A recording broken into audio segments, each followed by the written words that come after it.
Bisa kita mulai ya. Oke, jadi hari ini saya jadi habis ini kita pindah kelas ya, pindah ke Zoom yang berbeda untuk bioinformatika ya. Oke, nah, biasanya kan saya kuliah ke satu terus nanti Bu siapa namanya, Bu Awi ya, Bu Ratna Dewi, kemudian Bu Nani baru saya. Tetapi, karena kalian akan ke Karangsambung, jadi saya rubah ya. Jadi nanti di Karangsambung kita bisa melakukan rock mechanic rating ya, dengan menggunakan GSI ya, Geological Strength Index ya. Nah, itu nanti akan coba saya jelaskan sesudah nanti di Karangsambung ya. Jadi bagaimana kita mengukur GSI nanti pada saat kalian ke lapangan ya, kemudian dilakukan. Nah, demikian juga nanti untuk bioinformatika nanti yang setelah ini akan saya jelaskan bagaimana kita melakukan validasi atas data citra satelit ya. Apa yang bisa kita lakukan selama di Karangsambung. Jadi dalam prosesnya nanti di Karangsambung ada beberapa hal yang sifatnya bisa ditambahkan ya dari mata kuliah geomekanika, geoinformatika, dan juga hidrogeologi ya. Hidrogeologi nanti bisa ditambahkan besok, akan saya jelaskan terutama terkait dengan model hidrologinya. Jadi kita besok bicara modelologi dan diharapkan sebelum kalian ke sana sudah bisa mengumpulkan data. Oke, nah hari ini pagi ini kita membahas mengenai geomekanika ya. Jadi kalau kita runutkan ya, kuliah saya ini kan lebih kepada geologi dan geologi teknik dan lingkungan ya, jadi lebih ke implementasi. Nah, kalau kita lihat keterkaitan antara bagaimana antara yang ini ya, yang ada di geologi ya, kan di geologi kita belajar geomorfologi, paleontologi, petrologi, ekonomi geologi, geofisika dan sedimentologi, itu kan bagian dari geologi. Nah, kalau mau menghubungkan dengan teman-teman teknik sipil ya, di teknik sipil dia akan bicara mengenai struktur ya, struktur. Jadi di MBKM ini ternyata di kelas saya ngajar kelas mitigasi bencana, ternyata ada yang dari teknik sipil ya. Kemudian di geomorfologi ya, semester 3 ternyata ada dari arsitek ya. Jadi mereka akan melihat dari aspek salah satu arsitektur itu, makanya di planologi ya, di ITB namanya SAPPK, Sekolah Arsitektur Perencanaan Wilayah. Nah, ada di arsitektur ada beberapa yang memang background-nya itu adalah bukan background, dia akan mengambil mata kuliah terkait dengan geomorfologi. Jadi misalkan pada saat penataan kawasan di katakanlah mereka akan membuat penataan kawasan untuk tepian sungai kira-kira begitu. Nah, di situ mereka teman-teman arsitek ini perlu knowledge mengenai sedimentasi, erosi dan sedimentasi. Jadi kalau kita di geomorfologi belajar pola meander sungai ya, yang merubah proses erosi dan sedimentasi, itu kan erosi dan sedimentasi ada prosesnya. Produknya adalah meandering sungai. Nah, teman-teman arsitek itu memerlukan informasi itu ya, bagaimana mereka memahami si perubahan sungai tadi berdampak pada quote and quote infrastruktur yang akan dibangun di sana. Oke, nah untuk di geomekanika ini, jadi kalau kita lihat hubungan jadi yang berwarna ini ada geoteknik, kemudian civil engineer. Tengah-tengah itu ada geoteknik. Nah, terus di bawah itu antara geologi dengan geoteknik, maka kita belajar di geologi teknik. Jadi geologi teknik ini lebih kepada sifatnya itu kualitatif ya.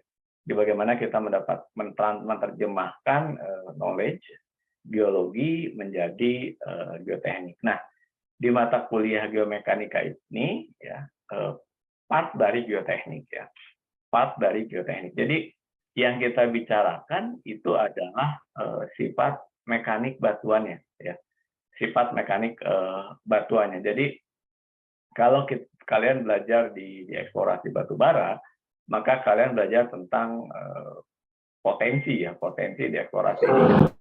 Tujuan akhir ya, tujuan akhir tujuan akhir dari eksplorasi adalah produksi. Tetapi ketika dia akan melakukan produksi, maka kita bicara aspek mekanika batuannya. Nah, karena memang kita bicara ada dua ya, ada soil dan ada rock, maka kemudian untuk soilnya itu dibantu oleh Bu Ratna Dewi. Makanya praktikumnya nanti kalian di lab mekanika tanah. Meskipun sekarang Bu Harnani sedang mencoba melakukan updating alat direksir yang kemudian nanti mungkin tahun depan kalau sudah bisa jalan bisa di tempat kita sendiri ya, jadi tidak lagi ke teknik sipil. Itu satu sisi. Di sisi lain juga kita mencoba ya, bimbingan saya nanti siapa akan mengajari geoteknik itu mengumpulkan ya. Jadi kan pada saat nanti kalian ke lapangan mapping misalkan mengambil sampel tanahnya ya, ini juga bisa dilakukan nanti. Jadi cuma kan masalahnya saya cek dulu ya, kalau nanti si lab kita, lab mekanik geologi teknik dan lingkungan sudah bisa melakukan praktikum sendiri, maka nanti kita juga bisa mengambil sampel tanah yang ada di Karang Tambung. Jadi pada saat kalian melakukan pekerjaan di lapangan tadi, mengambil sampel tanah dan kemudian dilakukan itu untuk soilnya. Nah, selain itu juga seperti saya sampaikan tadi, juga kita akan mencoba melakukan GSI ya, Geological Strength Index. Dari mana data yang kita lihat? Apa yang dipelajari di geomekanika ini jadi adalah mostly part dari geotechnical engineer ya, tapi spesifik karena kalau geotechnical engineer itu sudah bisa juga ke beberapa hal ya, misalkan untuk desain fondasi, untuk pop stability dan seterusnya. Tapi yang kita pelajari di kuliah kita itu sifat mekaniknya. Jadi kalau di geologi teknik sudah sempat dikenalkan oleh Bu Ratna Dewi mengenai indeks properti tanah dan sebagainya, di sini kita akan lakukan lebih detail lagi. Oke. Nah, mengapa juga kita mempelajari geomekanik ya? Jadi salah satu yang dipelajari ya, terutama teman-teman kalau mau lebih detail lagi di oil company ya, di oil company ataupun nanti di hidrogeologi, yang kita pelajari itu sebetulnya ya, karena tadi kita bicara kita menerjemahkan dari sifat mekanika batuan. Kan kalian tahu kalau di dalam satu masa batuan itu terdiri dari massa padat, kemudian ada rongga ya, rongga yang kemudian bisa diisi oleh udara ataupun air ataupun minyak ya. Jadi konsep dasar dari geomekanik untuk oil gas ataupun, jadi kita bayangkan kalau saya coba biar kita ini ya, kita pakai view biasa aja. Sebentar, ini saya banyak banget ini kita bicara. Oke, jadi oh iya, kenapa saya tidak pakai whiteboard?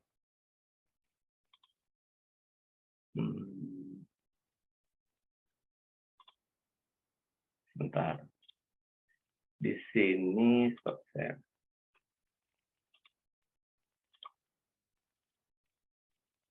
Oke. Kalau kalian ingat di satu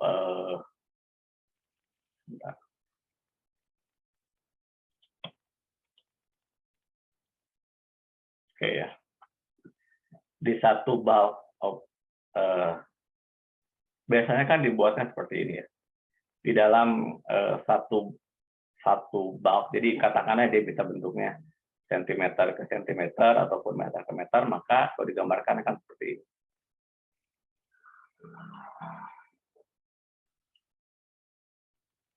Oke, jadi simpelnya kan terdiri atas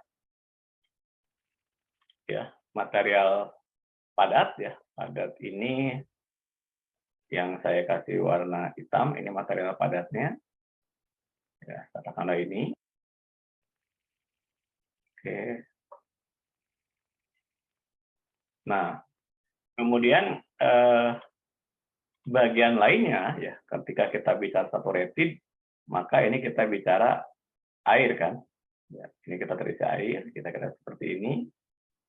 Nah, sisanya ya bisa jadi juga bisa air, bisa minyak ya, karena istilahnya itu ada material padat, ada material cair, sama ada material gas. 3 material ini ada dalam satu bulk. Ini kita bayangkan ya, kan besar ya. Ini kita ambil dulu part kecilnya. Ini kan kalau di konsep dasar mekanika tanah ataupun mekanika batuan seperti itu. Nah, yang kita lihat ya kira-kira propertiesnya, sifat mekanikanya.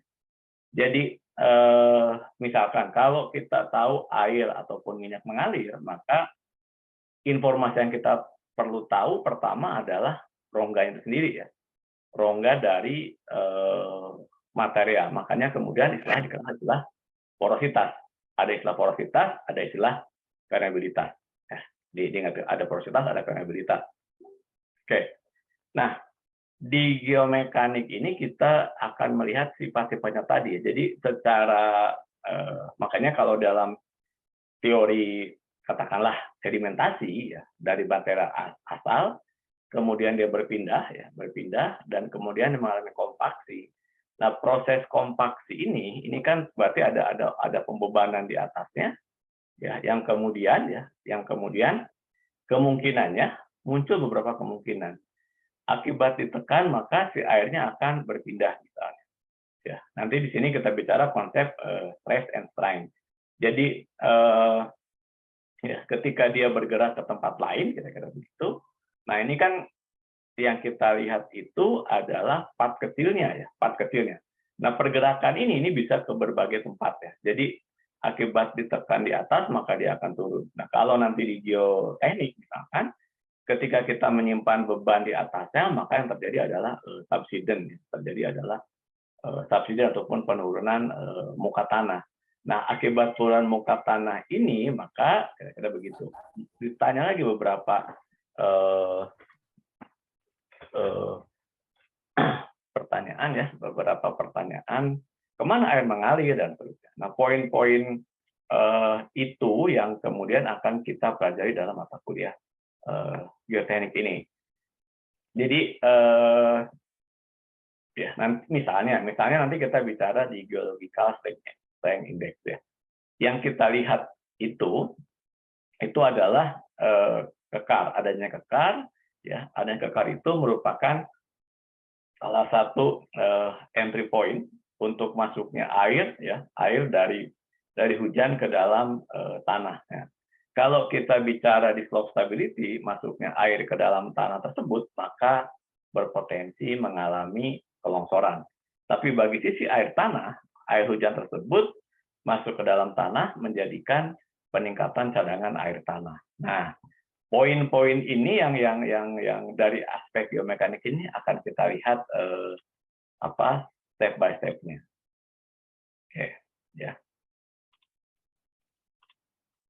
Oke, jadi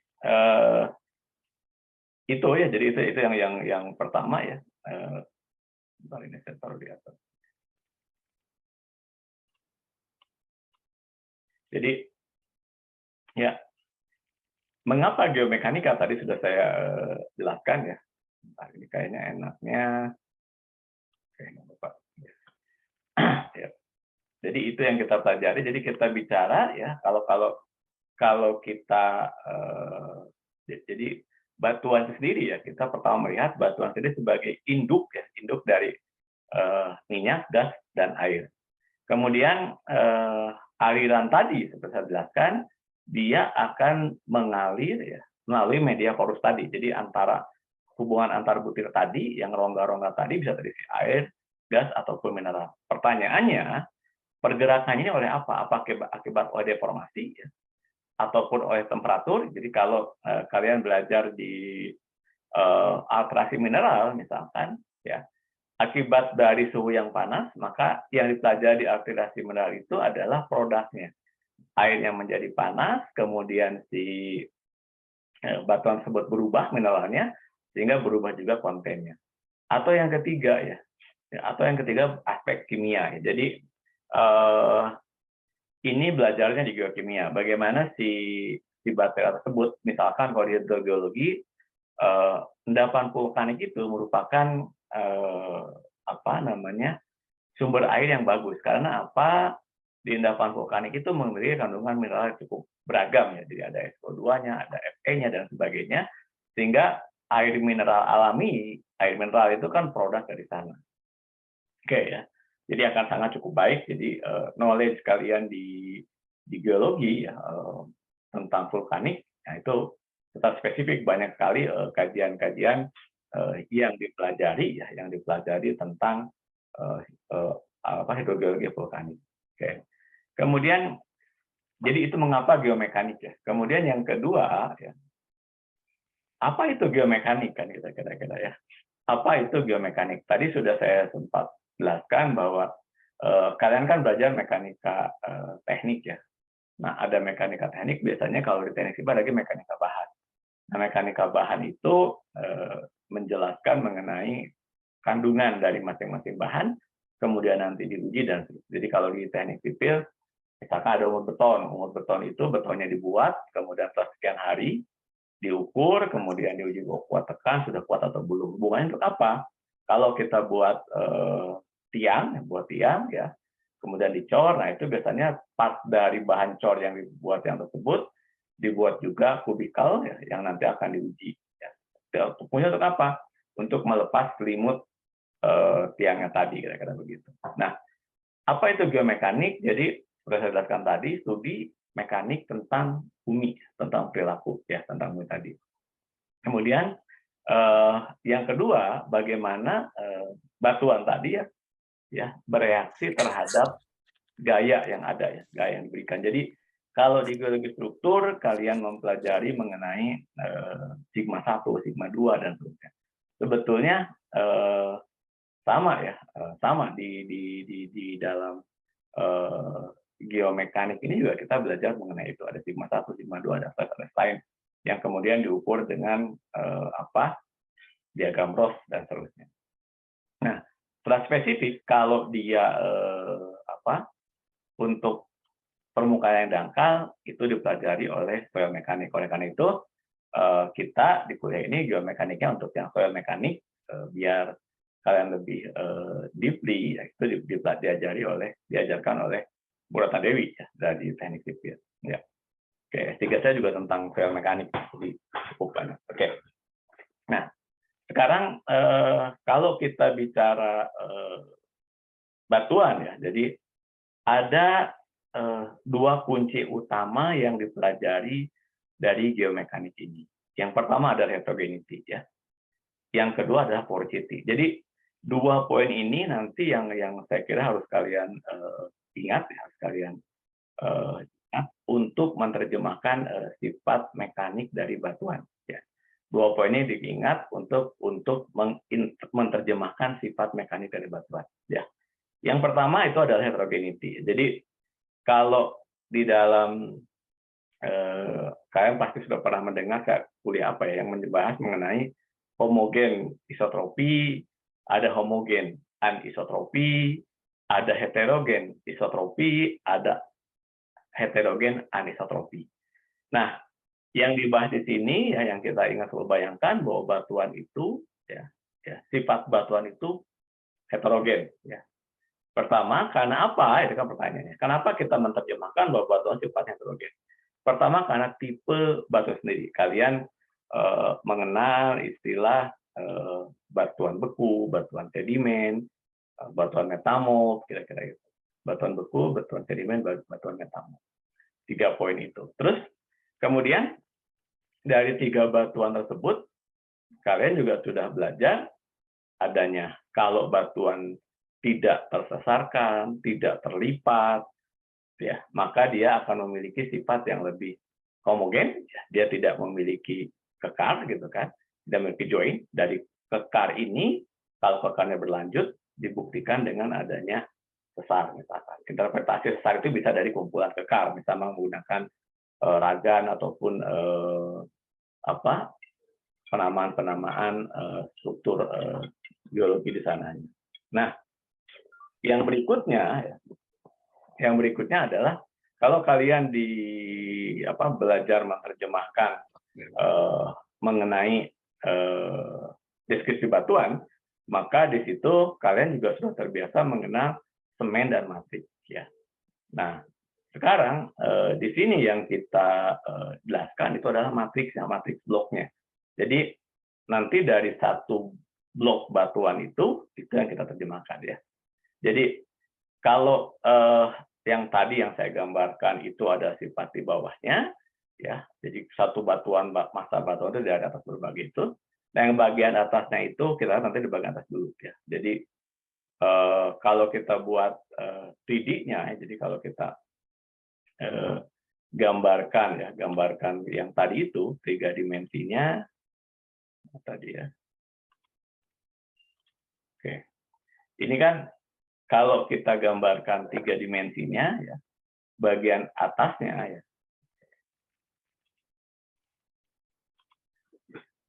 Ini bagian atasnya. Bentar, saya kasih ganti warna. Oke. Ini kan kalau kita gambar. Nah, ini kan yang bagian atasnya, ya. Nah, di bagian atas ini, misalkan nanti kita menemukan adanya kekar, ya, adanya kekar. Ya.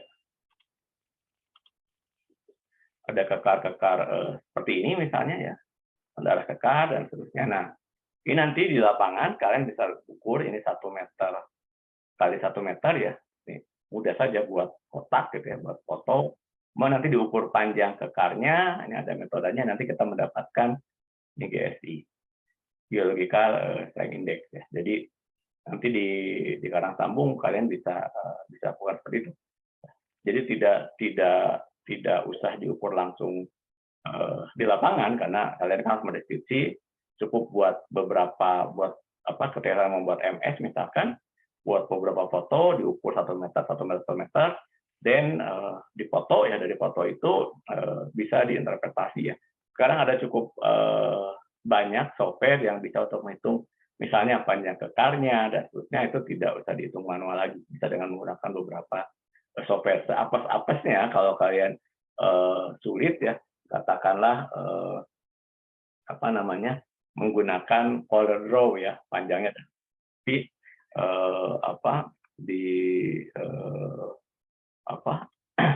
diterjemahkan dari foto, itu bisa kita. Nanti akan saya perlihatkan contoh untuk GSI yang sudah dilakukan. Kalau tidak hari ini, nanti kita di kanal sambung. Oke, ya. Jadi itu yang pertama. Jadi kita bicara mengenai fault, and join. Jadi kita identifikasi bahwa permukaan itu dari yang nampak di permukaan adalah kekar, sesar, 2 poin itu. Kemudian itu di atasnya, ya. Yang di bagian bawah kita bicara porosity, ya. Nah, porosity ini kan kita sudah bicara membandingkan antara material padat terhadap material cair, ya, solid terhadap baik soil ataupun gas. Kalian mungkin ingat ada nanti kalau di tanah, ya, ada berat isi kering, berat isi basah, kira-kira gitu. Jadi batuan dikeringkan, dimasukkan ke oven, ditimbang kembali, maka kita akan mendapatkan berat isi kering ataupun berat isi basah. Sebentar, ini berarti nggak ada yang MBKM, ya, ini semua angkatan 2020, ya? Iya, Pak. Ya, oke. Iya, Pak. Ya, ini berarti yang ikutan oke. Nah, jadi ya selain tadi itu permukaan, untuk gua permukaannya tadi saya jelaskan kita bicara mengenai porositas ya. Porositas itu yang kita bicarakan ya respon terhadap tekanan dan terhadap aliran. Jadi dua ya. Kenapa dia mengalir dan sebagainya. Mengalir itu kalau di permukaan yang kalian bayangkan, air mengalir tempatnya ke tempat rendah karena ada gravitasi. Ya. Tapi kalau sudah di bawah permukaan, itu bentuknya sudah rata. Bentuknya sudah rata, yang bisa menyebabkan dia mengalir itu tentu satu adalah pressure. Nah, yang kalian bayangkan, pressure ini dari mana sumber pressure-nya? Dari mana sumber pressure-nya? Dari mana sumber tekanannya? Nah, ketika kita bicara sumber tekanan, maka kita bicara geologi secara regional, ya kira-kira begitu munculnya geologi regional. Oke, nextnya ya,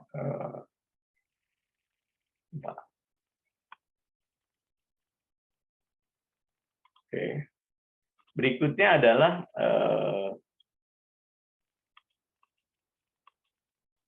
oke, lalu pertanyaan berikutnya ya. Bagaimana kita mengumpulkan ya, datanya? Kan saya selalu menjelaskan bahwa di dalam proses suatu penelitian ataupun kajian, kita dalam proses investigasi data dikumpulkan di lapangan, kemudian dianalisa, diolah, dan di dalam ditampilkan dalam bentuk beberapa laporan. Tahap pertama adalah tadi geological characterization. Jadi kita harus melihat ya, mengumpulkan data lapangan. Data lapangan tersebut ya, ada beberapa poin ya, beberapa poin yang biasa kita lihat ya. Jadi yang pertama ada litologi. Jadi kalian tentu ingat teori misalkan ketidakselarasan. Makanya setelah dari litologi itu ada boundaries. Boundaries ini sebetulnya yang bisa dibatasi dari aspek geologi, apakah dia selaras atau tidak selaras, kira-kira gitu. Nah, kenapa? Karena kalau dia tidak selaras dari aspek geomekanika, itu merupakan boundaries ataupun batas ya. Batas ketidakselaran itu kalau di dalam misalkan di dalam analisa slope stability itu bisa menjadi bidang gelincir.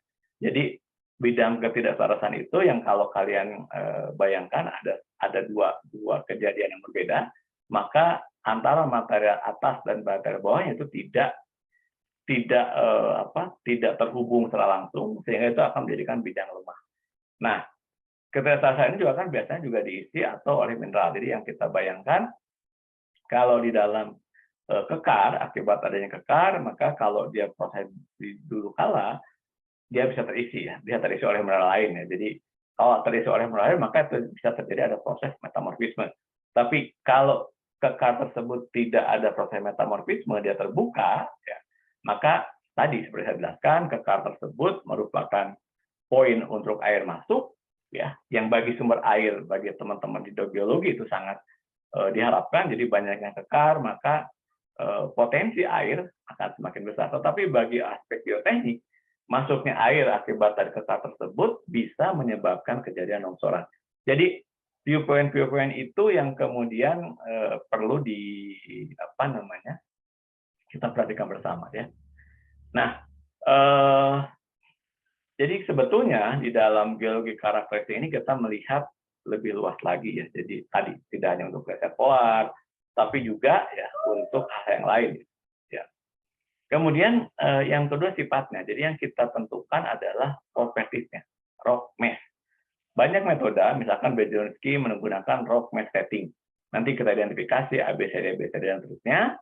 Kemudian kita bisa menilai, oh ini ternyata masuk kelas A, ini masuk kelas B, ini masuk kelas C, dan seterusnya. Jadi di GSI itu nanti dari indikator kekar, dari indikator sesar, dari indikator kerapatan kekar, dan seterusnya, kita bisa membuat klasifikasi. Ya.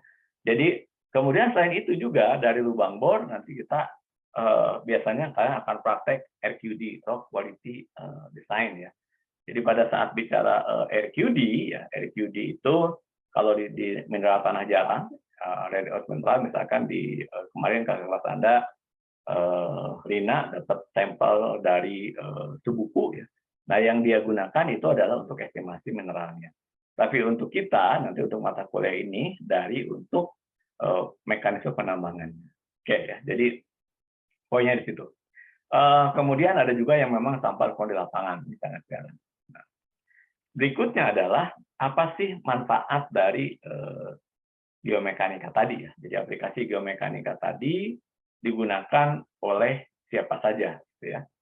Yang pertama tentu saja kita untuk geologi, jadi kita untuk bicara fracture properties ya. Ya, fracture properties ini rekahan dan seterusnya ya. Nah, kita gunakan untuk misalnya ya estimasi arah start. Nah, kita juga bisa dari fracture properties ini. Kita tahu bahwa sepanjang bidang lemah ya, sepanjang bidang lemah itu akan memberikan intensitas kekar yang lebih tinggi dibandingkan dengan bukan bidang lemah. Nah, intensitas kekar ini dengan fracture properties kalau Anda petakan juga bisa mendapatkan arah dari start ya, kira-kira gitu ya. Hanya sejauh ini memang jarang yang digunakan oleh teman-teman geologi. Lebih banyak kepada untuk aplikasi. Jadi misalnya ya untuk teman-teman geofisik ya, itu menerjemahkan fracture yang di atas tuh, fracture properties ini dari gelombang yang mereka baca. Jadi di geofisika kan Anda belajar metode geolistrik. Dari metode geolistrik dengan metode katakanlah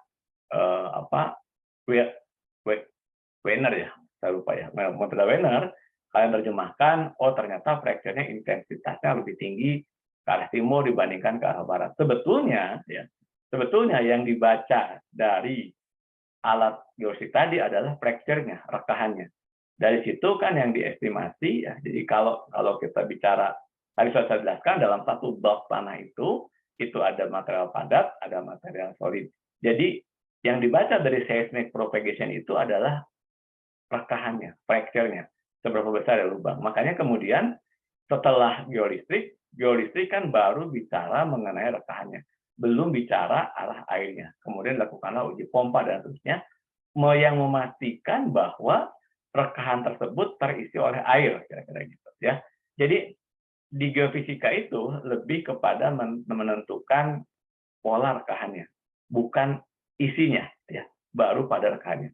Untuk geolistrik ada beberapa alat, nanti ada well logging dan sebagainya, itu baru menguji apa sih materialnya. Jadi ketika kita sudah tahu rongganya, pertanyaan berikutnya apakah dia berisi ya, apakah dia berisi air, atau berisi gas, atau berisi minyak, itu dari alat logging berikutnya, bukan dari alat utamanya. Oke, itu adalah untuk geofisik. Kemudian kalau kalian jadi website geologi, maka itu akan berguna di dalam proses pemboran. Jadi kalau kita kembali ke penjelasan saya yang tadi ya. Oke. Apa sih oke. Bentar.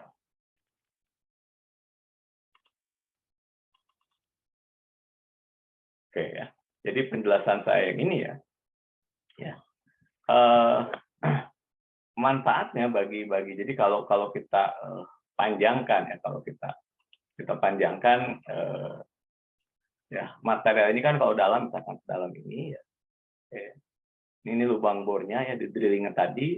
Nah sebetulnya kan variabel ini kan bentuknya kira-kira di sini ada terus ya, kira-kira begitulah, ada banyak yang besar dan besar. Nah material padat ini kan sebesar ini kan, sebanyak ini misalkan ya, kemudian kita lakukan pemboran.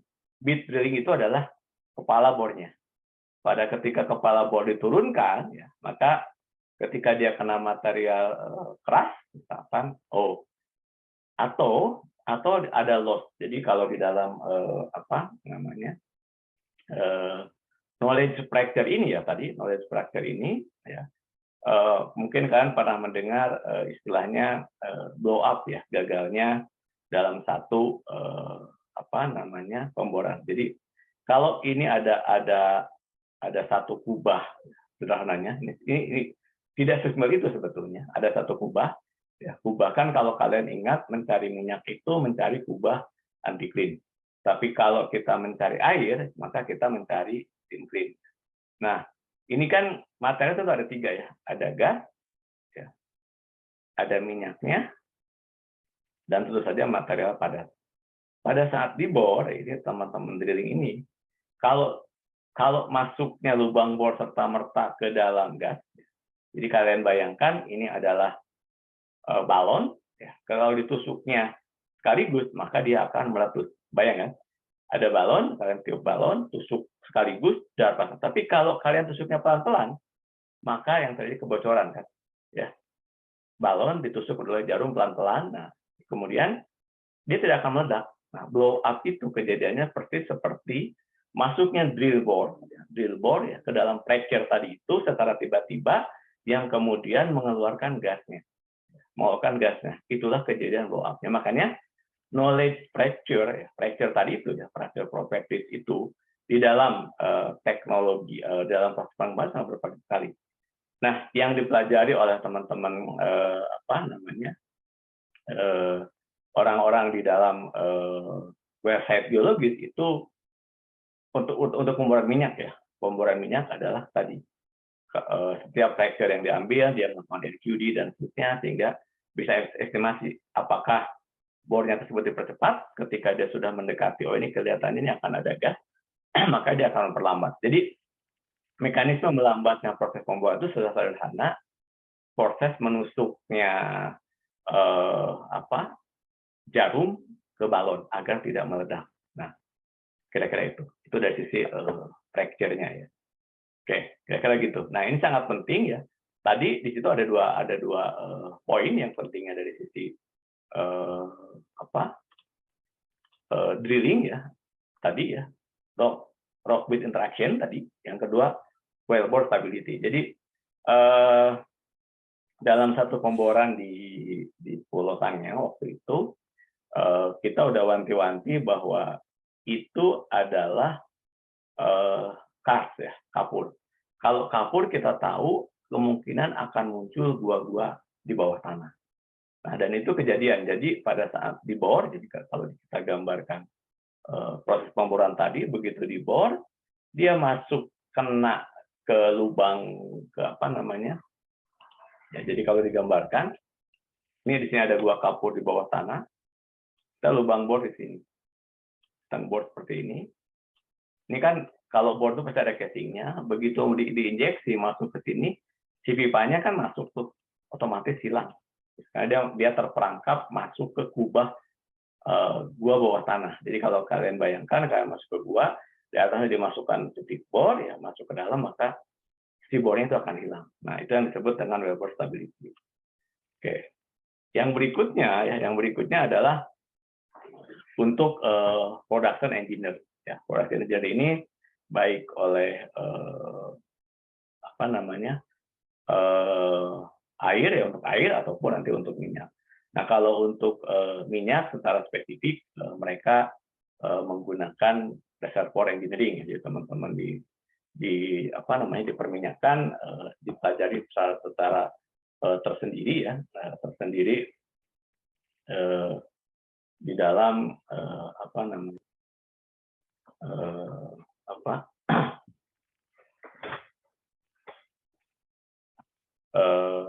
di dalam poin-poin yang telah saya jelaskan reservoir engineering.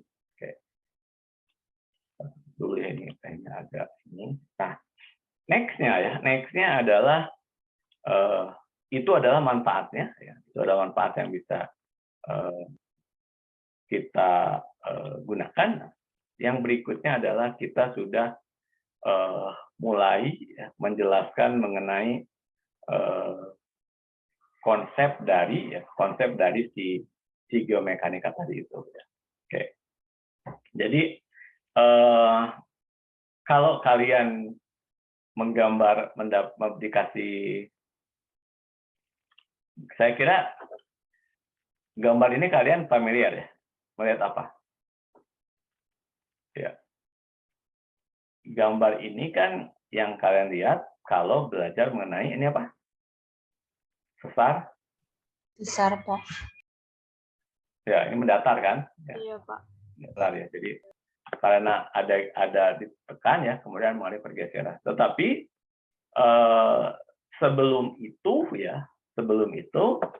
yang kita pelajari kan ini. Ya, yang kita pelajari ini ya.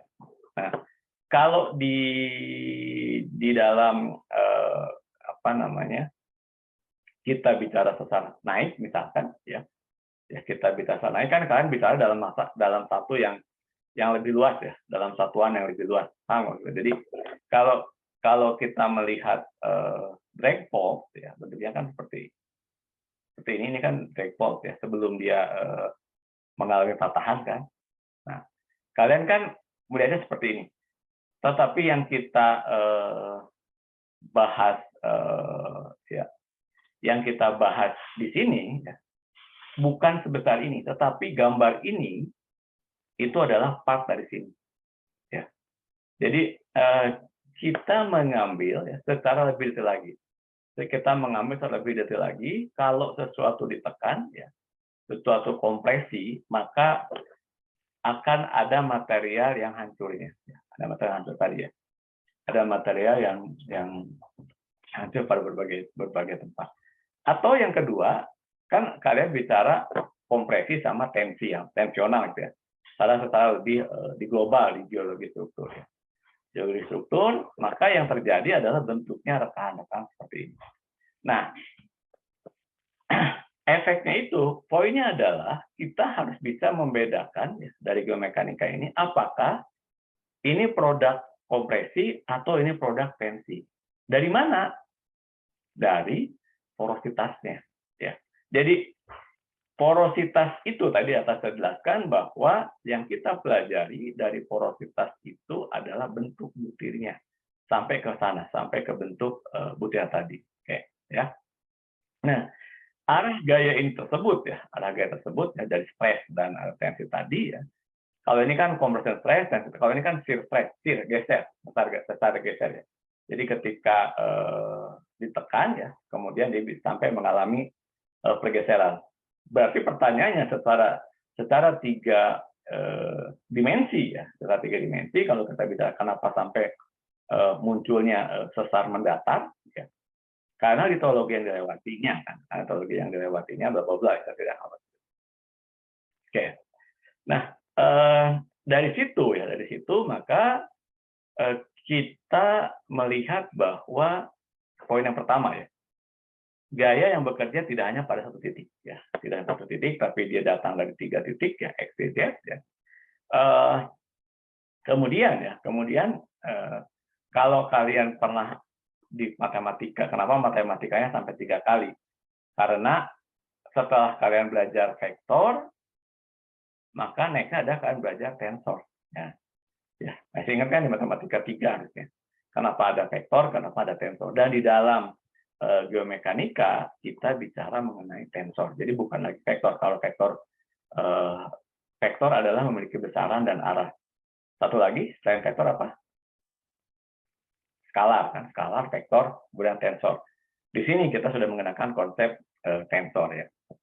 Dan ini simbolnya kalian ingat kan sigma 1, sigma 2 dan sigma 3. Nah, biasanya kan ada data tekar, kalian masukkan, terus tiba-tiba ngomong sigma 1 dari sini, sigma 2 dari sana, sigma 3 dari mana. Nah, sebetulnya kita pelajari bagaimana kita menentukan sigma 1, sigma 2, dan sigma 3. Oke, ya. Nah, dalam konsep geologi, sebenarnya bertanya, dari mana sih sumber tekanan itu? Stress origin. Yang pertama dari tektonik, kita selalu bicara tektonik regional dan seterusnya ya, itu bicara dari situ. Yang kedua dari gravitasi ya. Dari gravitasi, jadi kalau ditekan pasti dia akan yang jatuh dan seterusnya. Itu ada faktor gravitasi. Jadi yang keduanya ada sumber-sumber stresnya, sumber-sumber yang menyebabkan tekanan. Ya. Yang ketiga termal, panas ya. Panas. Jadi ini hubungannya dengan teori atrasi. Ketika terjadi panas, maka terjadi juga perpindahan material cairnya. Nah, perpindahan material cairnya sendiri ini bisa menyebabkan ya, adanya perubahan tekanan, dan ketika water pressure-nya itu mendadak ya, maka akan mengakibatkan KAR juga, akan menjadikan juga kompresan tadi. Atau tensi akibat tertarik tadi, maka muncul situ. Oke. Kemudian corrective stress ya, perubahan tekanan tadi.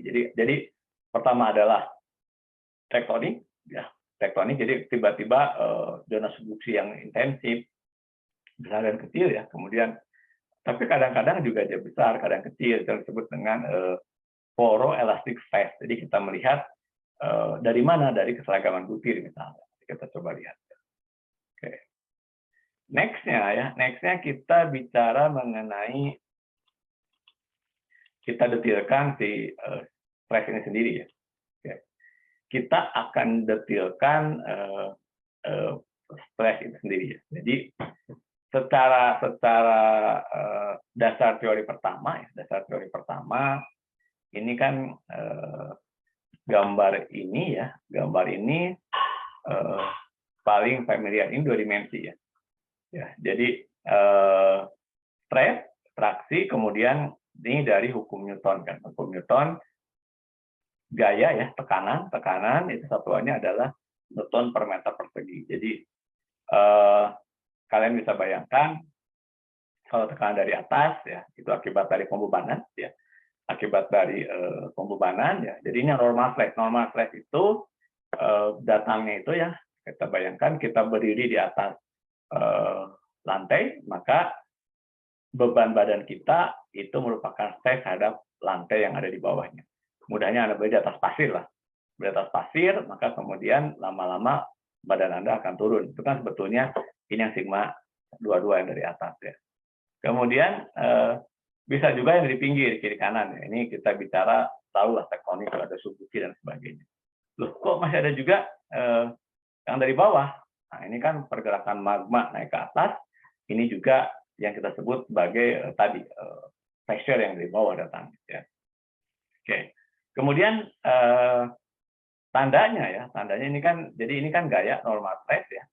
Normal stress itu adalah ya, ini sigma kali luas ya. Jadi luas tekanan itu berapa luas? Ini yang normal stress, baik kiri kanan seterusnya.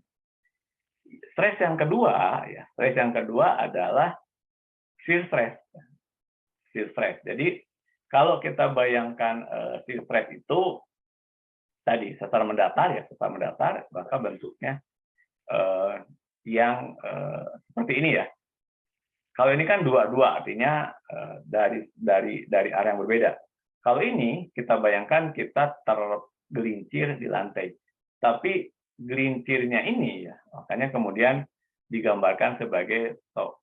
Jadi kalau kalian membuat model apa namanya di dalam kekar, ya model kekar, kalian akan menggunakan simbol sigma ini kan, sigma ya. Artinya apa? Itu normal stress yang dihitung. Jadi sejauh ini yang kita lakukan lebih banyak menggunakan normal stress. Jadi pengukuran data kekar itu menggunakan data normal stress ya. Tetapi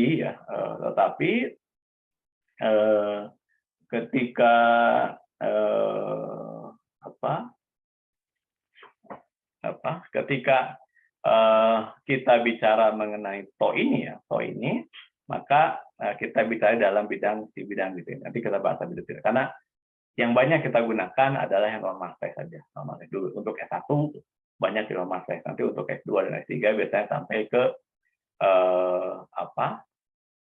yang ini bentuknya. Ini bentuknya misalkan ini banyak digunakan untuk pemodelan di geoteknik ya, di geoteknik untuk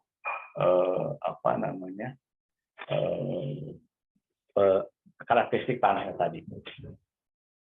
Oke, jadi kita membahas yang satu aja dulu ya, mohon maaf tadi. Oke. Lalu kita teruskan. Oke. Nah,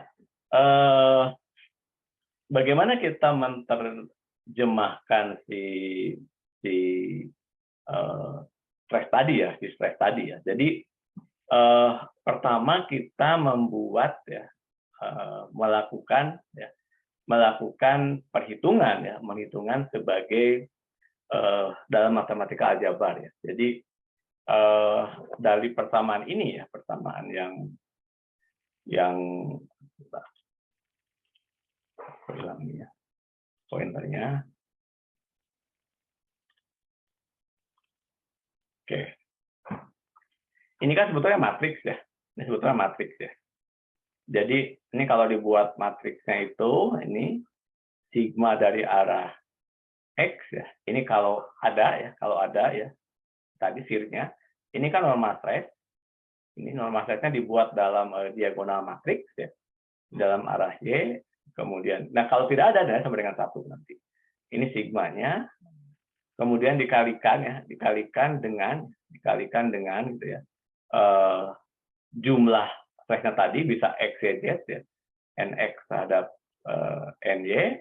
Ini sama dengan lambda. Nah, ini lambda ini Anda tahu ini adalah di matematika kita bicara di eigen value ya, kira-kira gitu. Oke. Nah, hal itu ya. Jadi kalau digambarkan ini sifatnya ya, maka kita menggambarkan prinsipal stress-nya dalam bentuk 3 dimensinya, gambarannya seperti ini. Nah, yang kemudian untuk mempermudah ya, digambarkan dalam bentuk lingkaran Mohr ya. Lingkaran Mohr ini tadi sudah saya sampaikan ya. Jadi sigma XY-nya, jadi kalau kita kembali ke gambar yang sebelumnya ya, kan digambar oke, kalau kita gunakan ya gambar yang ini kan di gambar ini ya.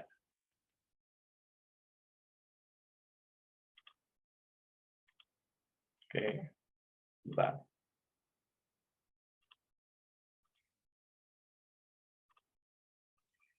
Nah, ini kan ada sini kan sigma X ya. Oke, sigma XY-nya tadi saya sampaikan itu kan sama dengan 0. Artinya apa? Tidak ada shear stress ya. Jadi Mohr kolom ataupun lingkaran Mohr itu, Mohr ya, ini Mohr dulu, belum kolom. Kalau kolom nanti kita bicara ada shear stress-nya. Itu tidak ada, jadi di dalam penggambaran si apa namanya? Si Mohr ini ya, penggambaran si Mohr ini kan ada 2 ya, ada Mohr, ada kolom. Ini kita sebut sebagai lingkaran Mohr ya. Karena apa? Karena ini ya, jadi tadi saya jelaskan bahwa sigma ini adalah untuk normal, ya, ini untuk normal stress ya. Normal stress itu kan tadi gayanya cuma atas, bawah kan begini. Normal stress. Ada juga sigma. Sigma ini adalah untuk ini sigma, ini tau ya. Ini sigma, ini tau. Ini untuk stress time. Jadi shear stress, geser ya, pada bidang gesernya. Di sini kita bisa melihat bahwa ya nih tidak ada shear stress-nya, tidak ada shear stress-nya, tetapi di mana sudut geser pada bidang X ya itu merupakan apa namanya? Arah tingginya ya.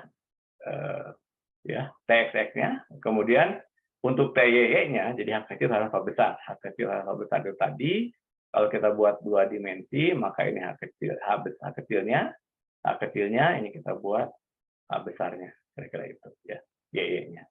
Dan kalau kita hitung ya, maka kita mendapatkan gambar ini. Ini artinya apa? Di sini kita di dalam bioteknik selalu mendengar sudut geser dalam dan kohesi. Jadi sudut geser dalam itu merupakan produk yang dihasilkan dari gaya tekan, itu adalah P, kohesi itu adalah shear stress-nya. Ya, jadi itu untuk menentukan gambaran shear stress-nya. Oke, ya. Bagaimana kita menggunakan penjelasan si lingkaran Mohr ini ya? Jadi yang pertama lingkaran Mohr kita gunakan untuk menunjukkan arah dari setiap yang bekerja. Nanti di dalam praktikum ya, praktikum yang kalian gunakan, saya nggak tahu kita bisa menggunakan, kayaknya nggak bisa deh kalau triaxial, kita hanya bisa menggunakan. Jadi produk dari direct shear produk dari direct field yang kita punya itu mendapatkan nilai kohesi dan struktur geser dalam. Nilai kohesi dan struktur geser dalam ini digunakan untuk perhitungan slope stability, untuk model-model slope stability dan sebagainya. Nanti kita akan coba kita jelaskan satu-satu ya. Kemudian yang kedua ya, penggunaan lingkaran Moore ini untuk tahu ya besaran tekanan pada setiap titik ya. Sampai setiap titik. Yang berikutnya adalah yang ketiga ya, akses maksimum shear stress-nya. Jadi dibuat lingkaran berapa sih sebetulnya maksimum stress yang telah terjadi ya, yang telah terjadi gitu. Oke. Nah, selain itu juga ya kita bisa kalau yang pertama ini kan bentuknya yang ini ya. Jadi bentuk yang titik pertama itu kan yang ini. Bentar, ini kok nggak mau keluar ya. Nah, ini oke ya. Titik pertama kan yang ini ya. Tapi juga kita bisa miringkan menjadi bentuknya seperti ini. Itu manfaat Moore kolom. Oke. Saya teruskan dengan ini kita baru bicara speknya tadi. Sekarang strain ya. Bagaimana kita menerjemahkan adanya strain. Jadi strain itu ya yang kita bayangkan beberapa kakak kelas kalian pernah melakukan kajian atas pola struktur dengan perubahan perpanjangan dari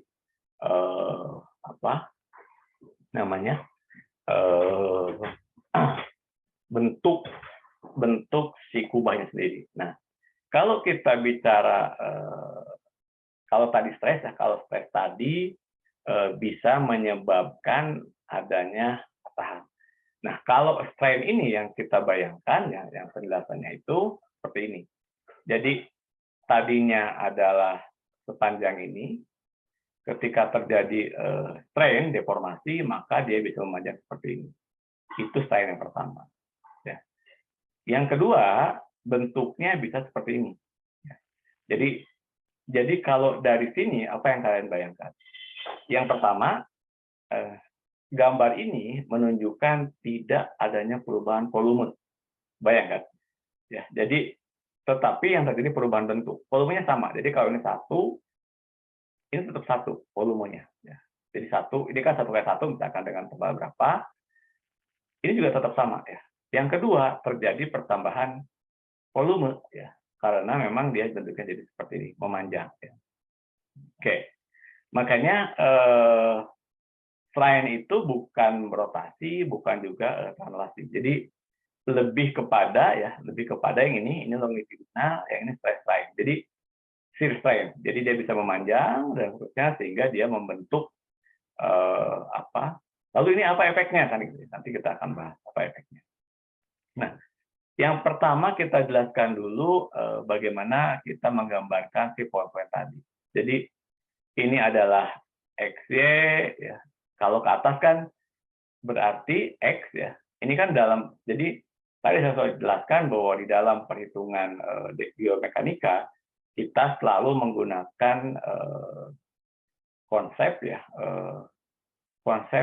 matriks ya. Jadi ingat, karena kenapa? Karena goalnya ada tensor. Kalau kita bicara tensor, maka kita bicara matriks. Titik awal ini kita sebut sebagai titik X dan titik Y. Kalau ke atas kan X-nya sama ya, tapi Y-nya berubah. Berubahnya itu dari Y menjadi delta Y. Kalau ke sini maka dia berubah X plus delta X dan delta Y. Lalu kalau ini seperti apa? Nah, ya, kira-kira seperti itu. Oke. Nah, kalau dia berubah bentuknya menjadi bentuk seperti ini, ya, maka titik awal ini ya kita harus melihat ini kan pergerakan. Ini pergerakan ini. Kemana dia bergerak ya? Jadi kita tambahkan ya titik awal ini. Jadi kalau bentuk dasar seperti ini, ketika dia berubah maka X min U. Kenapa kita tambahkan? Karena kita ingin melihat kemana arah geraknya.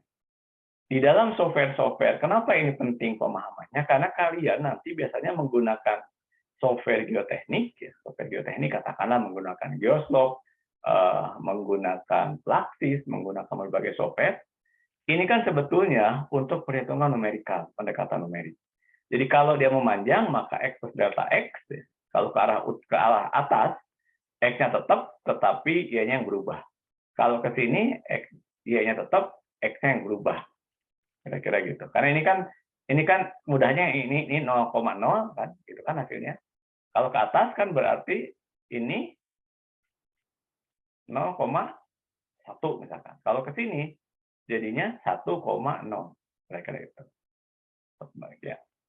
Nah, poin ini yang kemudian digambarkan dalam bentuk seperti ini ya, karena tensornya simetrik ya, total set ini kan betul-betul sama. Nanti sebetulnya batuan akan mengalami perubahan yang tidak seperti ini. Oke. Berikutnya adalah dekomposisinya. Jadi kalau kita membayangkan pegas ditarik ya, maka ini gambaran ini untuk menjelaskan besaran gaya, besaran pressure yang mengena pada litrolit tadi ya. Kira-kira gitu. Oke. Nah, sehingga dari 2 poin itu apa yang kita pelajari ya, yang harus kita perhatikan. Yang pertama adalah bagaimana peran stres tadi yang bisa merubah bentuk ya. Kemudian kita dari juga saya definisi stres tadi, definisi stres ada berbagai macam, ada 3 ya. Stres akibat dari satu normal stres, yang kedua shear stres, yang ketiga apa tadi, lihat lagi di atas. Kemudian dari situ kita bicara mengenai transformasi, dan untuk cara mengukur besaran stresnya itu dengan menggunakan lingkaran Mohr. Data yang diperoleh adalah nilai kohesi dan sudut geser dalam. Itu kesimpulannya. Kemudian di sini kita bicara mengenai strain ya, bagaimana si dekomposisi tersebut ya bisa menggambarkan suatu strain tadi. Oke, ada yang mau nanya dulu sebelum saya lanjutkan ya. Nanti mungkin kita selesai 9.30, 10 menit istirahat sebelum nanti kita lanjut di geoinformatika ya di 9 pagi. Oke, kalau tidak ada saya akan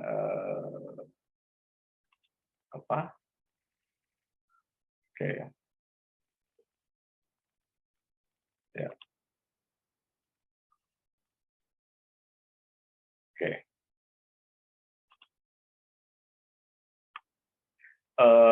Sebentar, saya lihatin dulu ya. Jadi contoh-contoh yang dilakukan data itu ya. Jadi sebentar, ini ada data yang diambil dari lapangan ya.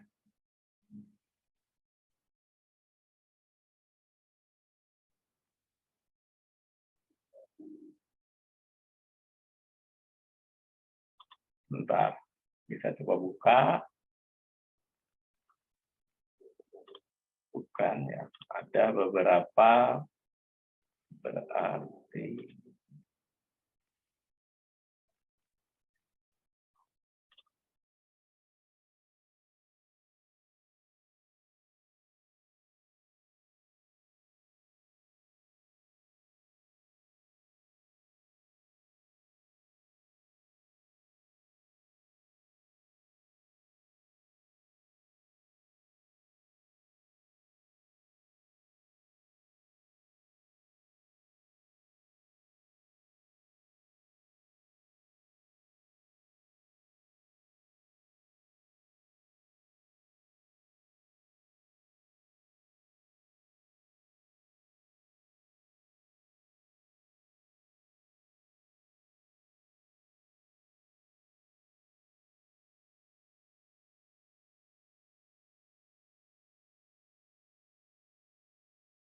Oke, kita lanjutkan. Tadi kita bicara shear, stress dan strain ya.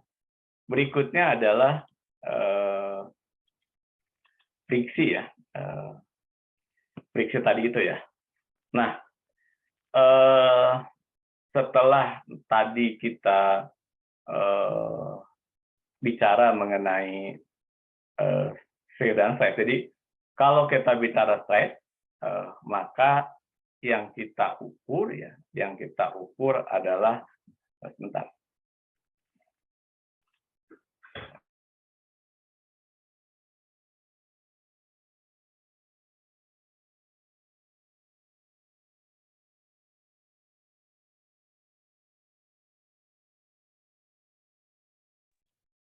Oke ya. Ya. Yang kita ukur itu adalah yang di dalamnya tadi. Tetapi ya bisa saja kejadian ya. Makanya kenapa ada more and column ya, ada more and column. Karena itu yang kemudian dari lingkaran more ya, dari gambar yang ini, dari gambar ini kita memperlihatkan tadi kan more ini hanya satu ya, terus tiba-tiba sekarang jadi more and column. Dasarnya dari sini, prinsip dasarnya dari sini. Ya. Jadi kita mencari coefficient of friction ya, friction.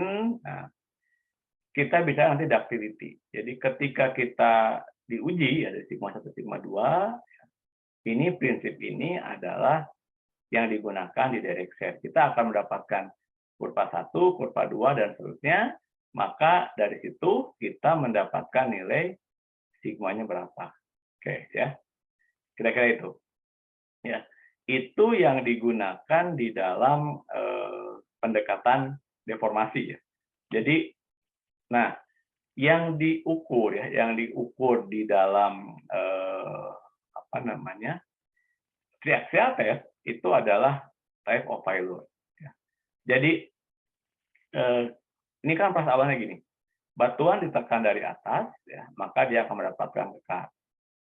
Kenapa disebut triaxial? Triaxial karena dia ditekan dari ketiga arah. Kalau direct shear itu hanya bentuknya seperti ini, ditekan di atasnya, maka dia bergeser, makanya kemudian kurvanya dapatnya ini dulu. Ya. Tapi kalau dari triaxial, maka nilai P dan ekuasinya kita bisa mendapatkan langsung angkanya. Itu bedanya. Ya. Kalau direct shear, kita harus mengolah dulu data, ya, mengolah data dulu dari data angka-angka ini, ya, elasticity, ductile, dan brittle, ya. Kemudian baru kita terjemahkan menjadi nilai kohesi dan seluruh geser dalam. Oleh karena itu, biasanya kalau kita menggunakan direct shear, diharapkan pengujiannya tidak satu kali. Kita menguji beberapa kali. Karena apa tadi ya? Kita hanya memisahkan dulu elastik, ductile, sama brittle. Tapi kalau gaya tekanan yang kita gunakan satu arah, itu mudahnya. Tapi kalau kita menggunakan triaxial, itu kita sudah bicara menggunakan tiga arah, ya, tiga arah X, Y, dan Z, kira-kira. Nah, kenapa friksi itu menjadi penting? Ya, kenapa friksi itu menjadi penting? Gambaran yang ini, ya, kalian suka mendengar sesar aktif. Jadi kalau dari bicara kegempaan, ya, kita bicara kegempaan, kita menilai apakah misalkan sesar semangko ini termasuk sesar yang bisa mengalami reaktivasi atau tidak. Nah, banyak pendekatan yang digunakan dengan menggunakan geomekanika ini. Jadi dari mana? Itu dari seismicity. Tadi kembali ke atas, bahwa kalau kita bicara seismicity ataupun seismisitas, yang kita bicarakan adalah fracture-nya. Jadi kemampuan kita menerjemahkan, ya, kemampuan data yang kita miliki, ya, untuk menerjemahkan beberapa jenis kohesi tadi itu akan sangat penting, ya. Itu sangat penting untuk dilakukan, kira-kira begitu. Oke, ya, dasarnya dari situ. Nah, ya, itu friksi, ya. Jadi dari situ kita akan menggunakan more and column. Satu slide terakhir ini yang menjelaskan mengenai elastis, ya.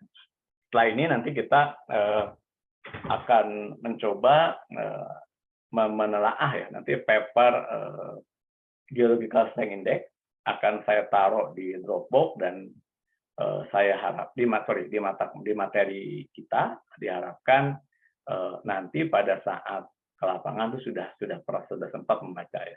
Oke. Sekarang kita bicara tipe dari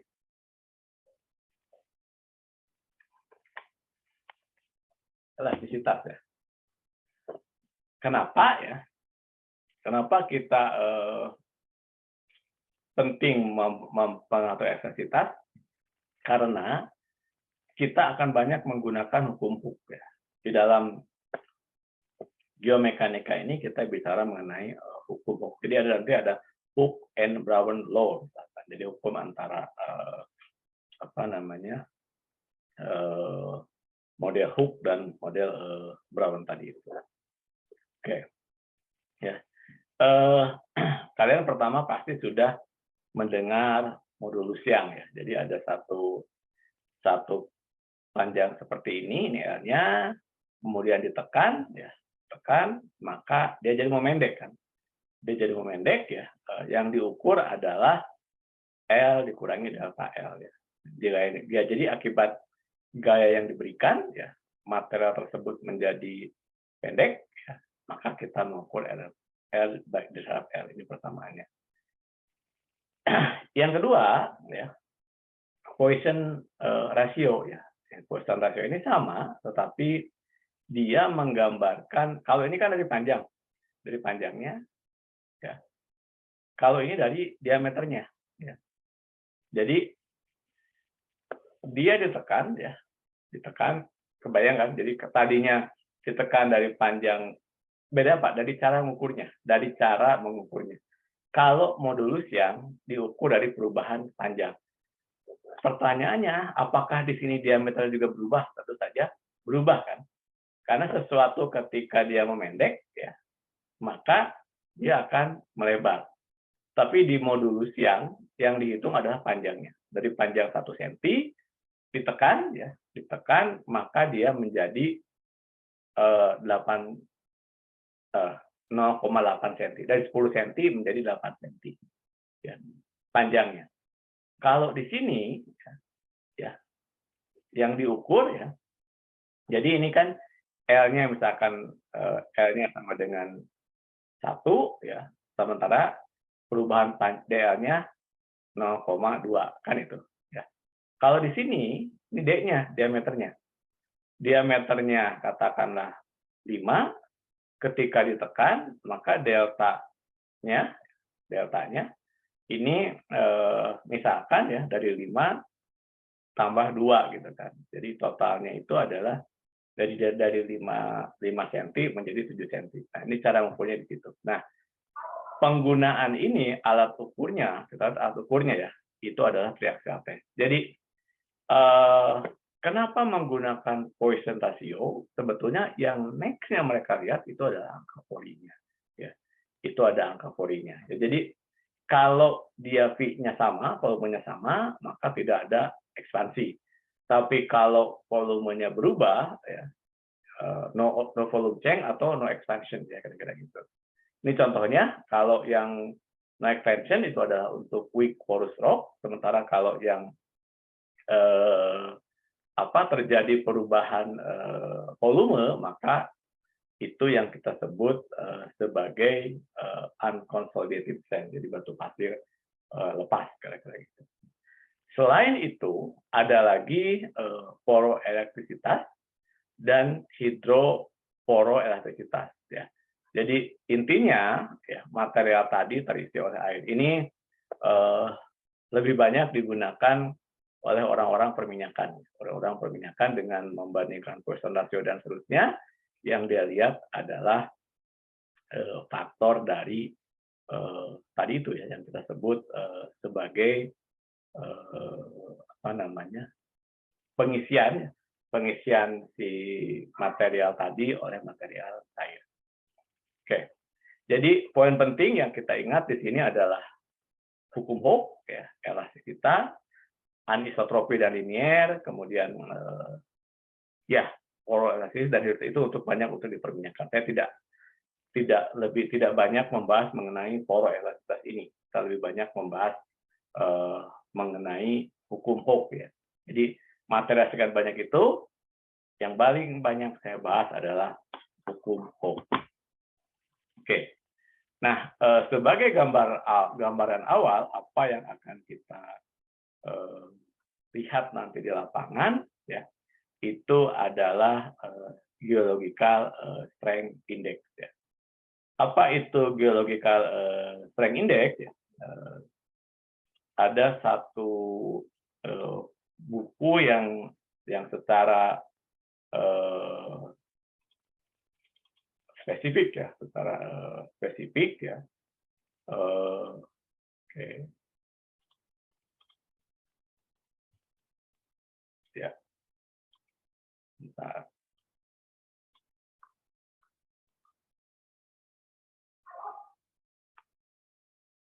Ya, tadi kita menyebut hukum Hooke, dan hukum Hooke ini paling banyak digunakan di geomekanika. Oke, ya. Nah, ini cara praktis ya, karena ketika kita bicara rock ataupun batuan, yang kita diskusikan adalah rock mass strength, kuat geser, kekuatan massa batuan ya. Jadi kuliah geomekanika itu banyak membahas tentang rock mass strength, kekuatan massa batuan. Bagaimana kita mengestimasinya? Paper ini membahas tentang itu. Jadi ini tadi sudah saya jelaskan ya, generalis tadi kan saya bilang perlu mempelajari hukum Hooke ya, karena jelaskan sini. Nah, yang dilihat pertama adalah apakah ada efek air. Yang kedua, impact ataupun kontak antar batuan. Nah, yang dilihat dari hukum Hooke adalah menggunakan geological strength index ya. Nah, dalam hal menggunakan tadi itu, ingat ini tabel feed estimate of uniaxial compressive strength. Di ujung, di bagian ini menjelaskan tentang contoh batuannya ya.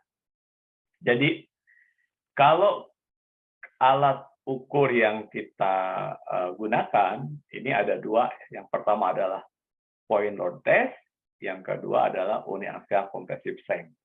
Dua alat yang berbeda. Jadi kalau point load test itu batunya disimpan, ditekan maka dapat MPa. Tapi kalau yang uniaxial compressive strength itu berbeda cara pengerjaannya. Itu ada biasanya saya bahas di kuliah pengujian lapangan. Bentar. Jadi pengujian lab itu tadi kita ada bicara laboratori testing ya. Lalu alat apa saja sih yang digunakan ya? Seperti apa sih alat yang digunakan di dalam rock mass testing tadi itu ya? Bentar. Jadi di situ tadi saya perlihatkan dua alat ukur ya. Yang pertama adalah point load test, yang kedua adalah uniaxial compressive strength.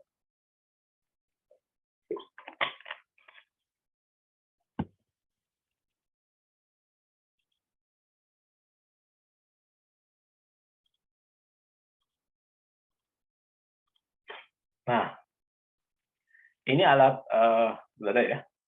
Ini alat point load test ya. Jadi sampelnya disimpan di sini, ya. Bentuk sampelnya tentu saja harus panjang ya. Kemudian ini semacam diungkit. Jadi kalau kalian bayangkan seperti dongkrak hidrolik ya, menaikkan, ditekan terus sampai dia pecah ya, sampai dia pecah ya. Itu adalah point load test. Gitu ya. Bentar, maksud saya mau melihat alat berikutnya.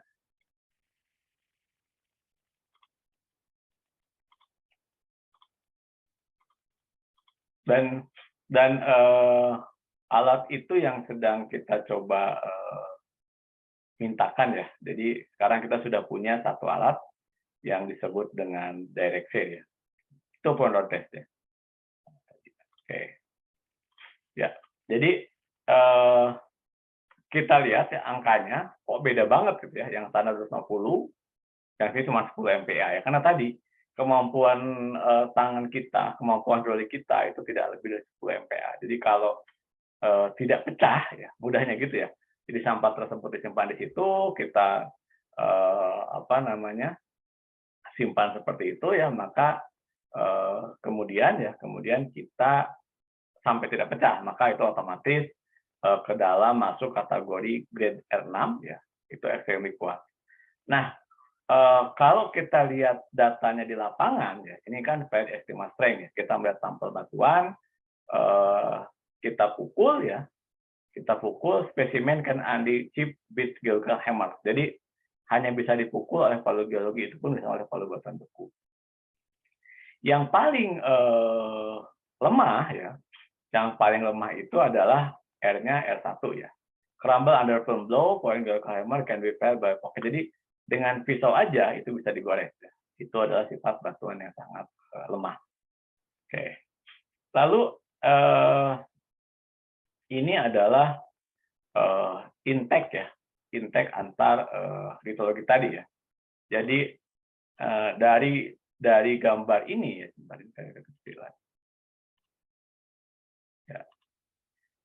dari tabel ini kita bisa lihat, kita menemukan batuan beku granit ya, intake rocknya gitu ya. Intake rocknya apa? Itu yang kedua. Jadi yang pertama tadi dari kekuatan, yang ketiga jenis batuan tadi. Berikutnya ya, ini dari sampel yang digunakan itu adalah kita melakukan identifikasi dari kekar. Jadi poin ini dikekar. Oke. Nah, tadi saya sampaikan, jadi misalkan nanti kalian di lapangan ya, di lapangan menemukan satu, ini kalian lagi jalan misalkan ya, lagi jalan seperti ini, menemukan satu titik itu seperti ini. Ini 1 meter ya.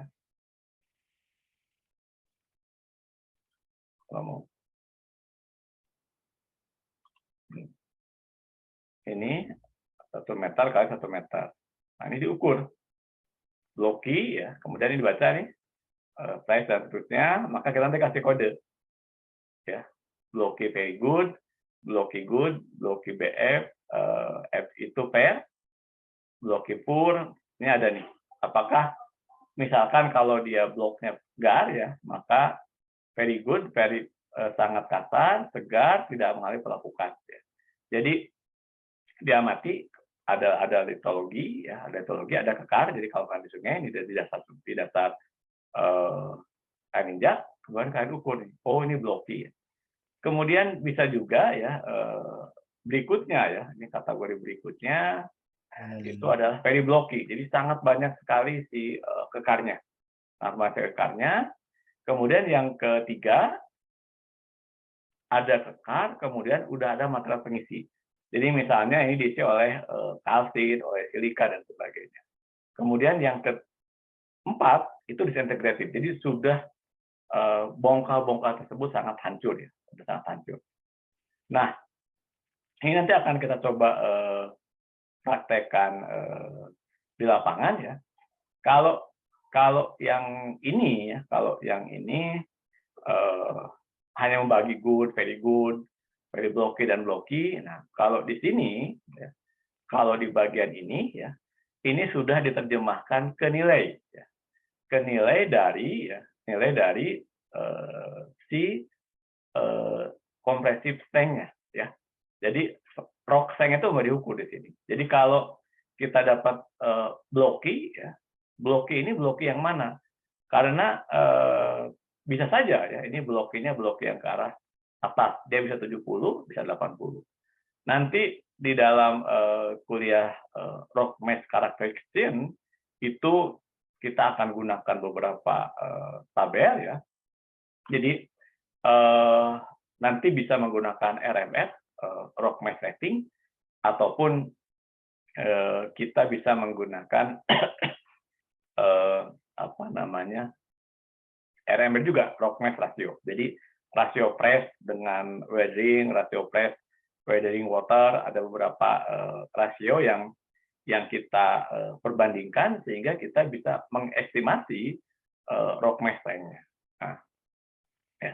Jadi ini nanti akan saya simpan di apa namanya di materi kuliah ya. Silahkan kalian baca-baca sebelum ke lapangan.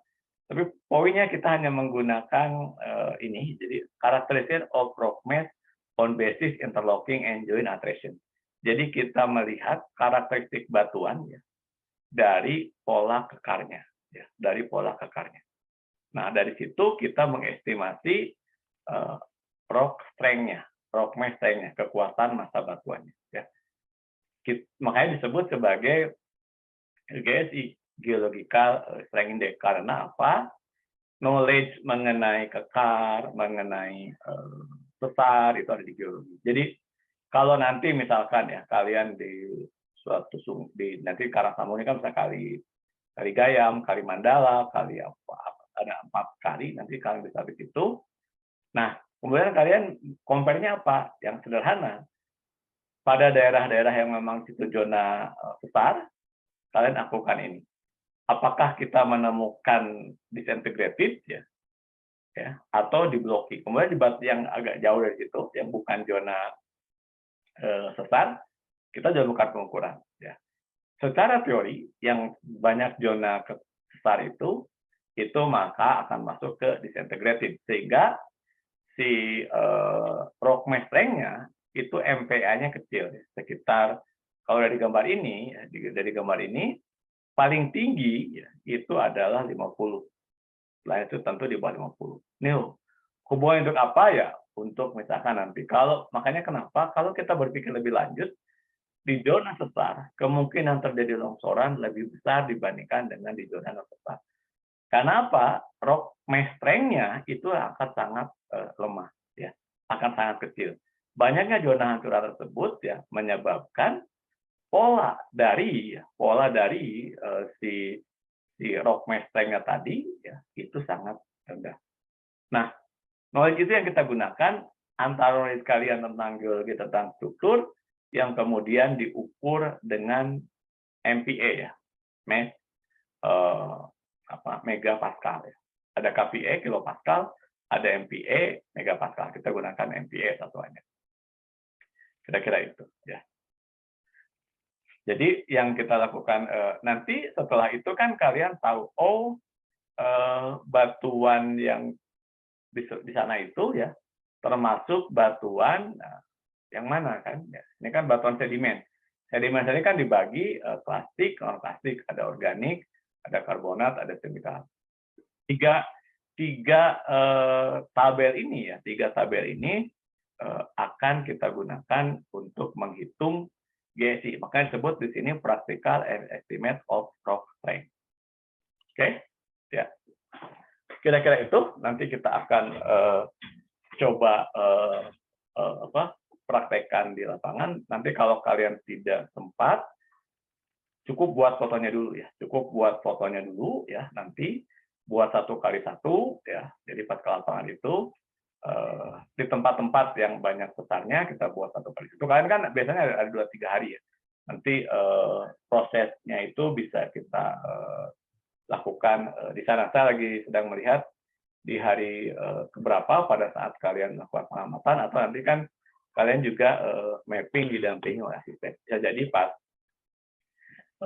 mapping itu bersama asisten nanti akan saya terangkan juga ke asisten. Ini untuk mata kuliah ini sekalian bisa melakukan data lapangannya. Selain juga nanti data labnya. Yang dilakukan di lab nanti adalah RQD, kemudian direct steer, kemudian beberapa praktikumnya itu adalah untuk testing. yang dilakukan di lapangan itu adalah GSI-nya, Geological Strength Index. Oke, ada yang nanya? Oke, ini jadinya saya belum baca nih, jadinya berangkat kalian kan tanggal 29 ya. 29 sampai sana ya? 28, Pak. 28. Oke, udah pas. Oke. Saya coba koordinasi dengan Pak Yogi. Oke, kita break 10 menit ya. Kemudian kita pindah ke Zoom satu lagi ya, ke Zoom untuk geoinformatika ya. Gunakan Zoom geoinformatika 9.40 saya buka. Habis ini saya close yang ini. Saya buka geoinformatika, tapi kita mulai 9.40 biar ada break dulu sebentar ya. Karena saya sampai jam 3:30 habis geoinformatika, nanti geomorfologi, habis geomorfologi, terus geoteknik. Habis geoteknik, ada diskusi riset. Jadi, setiap hari ini saya full di depan Zoomer ya. Oke. Dan seperti biasa, filenya akan saya upload. Kalau kalian lupa, nanti bisa mulai didengarkan di menit ke jam 1.20 yang tentang GSI-nya. Jadi untuk yang lapangan itu diharapkan menyimak kembali bagaimana kita akan menggunakan GSI ya di 10 menit terakhir. Ya, kalau 10 menit yang awalnya nanti kalau kalian lupa saja, tapi di 10 menit terakhir kita bicara bagaimana kita menggunakan nanti GSI di lapangan. Oke, ya saya close yang ini dan kita ketemu di Zoom sebelah ya. Oke.